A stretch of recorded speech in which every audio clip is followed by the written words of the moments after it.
आज मैं ले जाऊंगा आपको कुछ ऐसे ग्रहों पर जो हमारी पृथ्वी के जैसे हो सकते हैं और जहां लाइफ भी संभव हो सकती है। तो इस इंटरेस्टिंग सफर का मजा लेने के लिए वीडियो को पूरा जरूर देखें।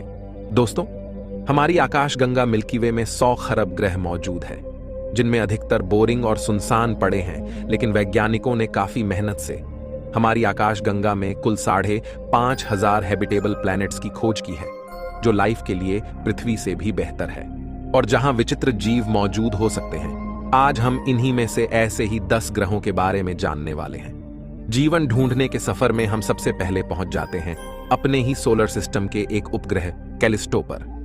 कैलिस्टो साइज में मरकरी यानी बुध ग्रह के जितना है। यह बृहस्पति का उपग्रह है। वैज्ञानिकों के अनुसार इसकी आइसी सरफेस के नीचे एक समुद्र मौजूद है। जिस तरह धरती पर लाइफ की शुरुआत समुद्र की गहराइयों में हुई थी, ऐसा संभव है कि हमारे ही सोलर सिस्टम के एक उपग्रह पर लाइफ इस उपग्रह की बर्फ के नीचे छिपी हो, क्योंकि लाइफ के लिए सबसे इंपॉर्टेंट चीज है पानी। कैलिस्टो पर हम इंसान तो नहीं रह सकते, लेकिन इस पर एक ह्यूमन बेस बनाया जा सकता है। हम सोलर सिस्टम से बाहर चलते हैं और मिलते हैं हमारे पड़ोसी सोलर सिस्टम में मौजूद ग्रह प्रॉक्सिमा सेंटोरी बी से। यह ग्रह हमारी पृथ्वी से 4 प्रकाश वर्ष की दूरी पर मौजूद है और सबसे इंपॉर्टेंट, इसका मास लगभग पृथ्वी के ही बराबर है। इसे हम पृथ्वी की कॉपी मान सकते हैं। यह ग्रह अपने सूर्य के हैबिटेबल जोन में मौजूद है, यानी यहां लाइफ होने के चांसेस बढ़ जाते हैं। इस ग्रह पर पानी होने की संभावना है और अगर हम इसकी सतह पर चले जाएं तो हमें यहाँ के आसमान में 3 सितारे दिखाई देते हैं। रात में हमें अपना घर यानी अपना सूरज ऐसा दिखाई देगा। प्रकाश को यहाँ तक पहुंचने में 4 साल लगेंगे, लेकिन वैज्ञानिकों ने दिमाग लगाकर कुछ ऐसी टेक्नोलॉजी बनाई है, यानी सोलर सेल, जिसकी मदद से यहाँ तक 20 सालों में पहुंचना संभव है। वैज्ञानिकों को कई बार इस ग्रह से कुछ ऐसे रेडियो सिग्नल्स मिले हैं जो ये संभावना जताते हैं कि यहाँ इंटेलिजेंट लाइफ हो सकती है।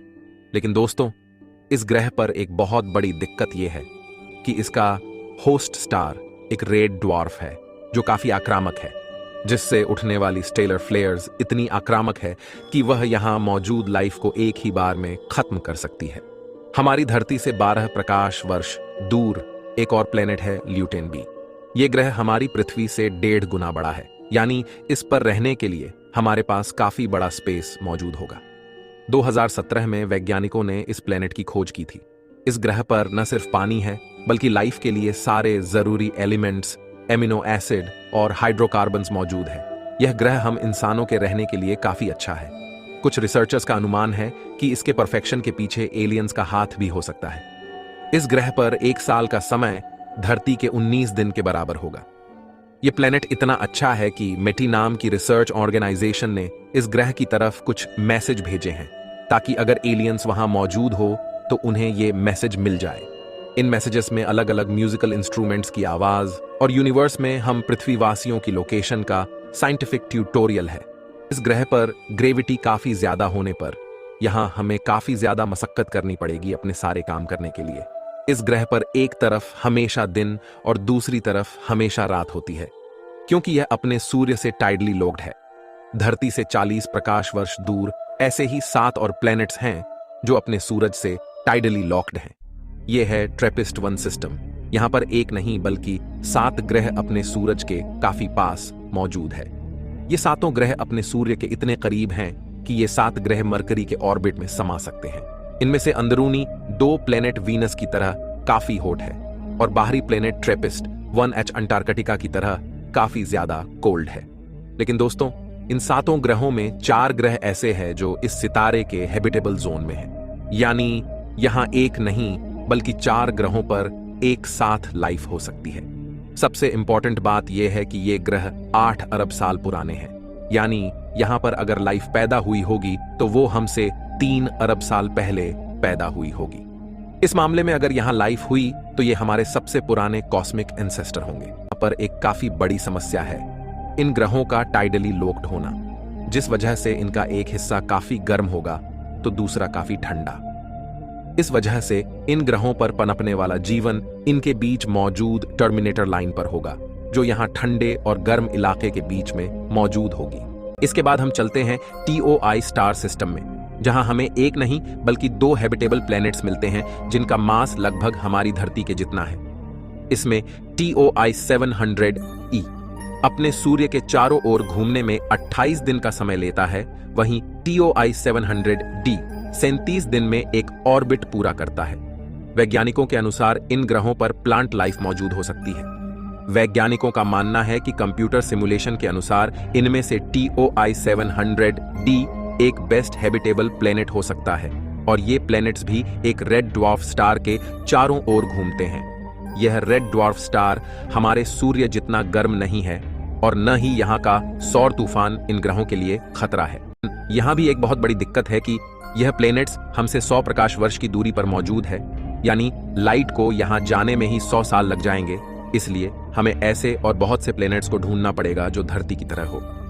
इसके बाद हम पहुंचते हैं KOI स्टार सिस्टम में। पृथ्वी से 3000 प्रकाश वर्ष दूर मौजूद है 2 habitable planets, KOI 5715 and KOI 5554।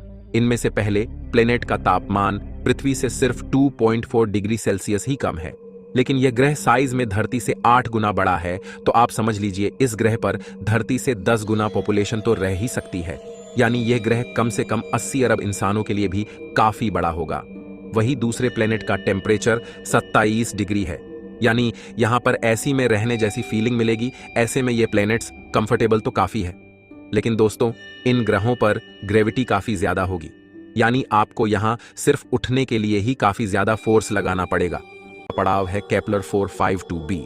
ये एक ऐसा हैबिटेबल प्लेनेट है जहां का एक साल लगभग हमारी धरती के जितना ही है, यानी 385 दिन। वैज्ञानिकों के अनुसार इस पर पृथ्वी की तरह लिक्विड वाटर एग्जिस्ट करता है, लेकिन इसकी ग्रेविटी काफी ज्यादा है क्योंकि इसका वजन धरती से 60% ज्यादा है। आप जानकर हैरान हो जाएंगे कि वैज्ञानिकों के अनुसार इसके हाई डेंसिटी एनवायरनमेंट में हवा में उड़ने वाले जीवों की भरमार हो सकती है। AI सिमुलेशन बताते हैं कि वहां पर बेलून जैसे उड़ने वाले बीटल संभव है। हम इंसान इन एक्सोप्लैनेट पर जाएं तो यहां रहना काफी मुश्किल होगा, क्योंकि यहां ग्रेविटी की वजह से हमारे दिल पर काफी जोर पड़ेगा। यहां हमारी हार्ट बीट डबल स्पीड से चलेगी, जिससे हमें हार्ट अटैक आने की संभावना काफी अधिक रहेगी। लोग चलिए चलते हैं धरती से थोड़ा पास, 24 प्रकाश वर्ष दूर ग्लीज 667cc। यह ग्रह एक ट्रिपल स्टार सिस्टम के चारों ओर रिवॉल्व करता है। यह ग्रह हमारी धरती से 1.5 गुना बड़ा है और अपने सूरज से टाइडली लोक्ड है। इस कारण इस पर एक तरफ चुभती जलती गर्मी का मौसम पाया जाता है, जहां आपको घमौरियां हो सकती है। वहीं दूसरी तरफ यहां लाइट का नामो निशान भी नहीं है। मतलब अगर आप दूसरी तरफ रहोगे तो आपको पता भी नहीं चलेगा कि आप एक सूर्य के चारों ओर घूम रहे हो। लेकिन गुड न्यूज ये है कि यहाँ बीच में ट्वाइलाइट जोन में रहने लायक टेम्परेचर है, जो लगभग 27 डिग्री तक हो सकता है। आर्टिफिशियल इंटेलिजेंस के सिमुलेशन यहाँ पर पेंटापोड्स टाइप जीवों का अंदाजा लगाता है। ये जीव एक डॉग के साइज जितने हो सकते हैं। लेकिन दोस्तों यहाँ कई बार वोल्केनोज और गीजर्स एक्टिव हो जाते हैं, जिस वजह से यहाँ की सरफेस का टेम्परेचर काफी हाई हो जाता है। इसलिए यहाँ रहने का ख्याल हमें छोड़ना ही पड़ेगा।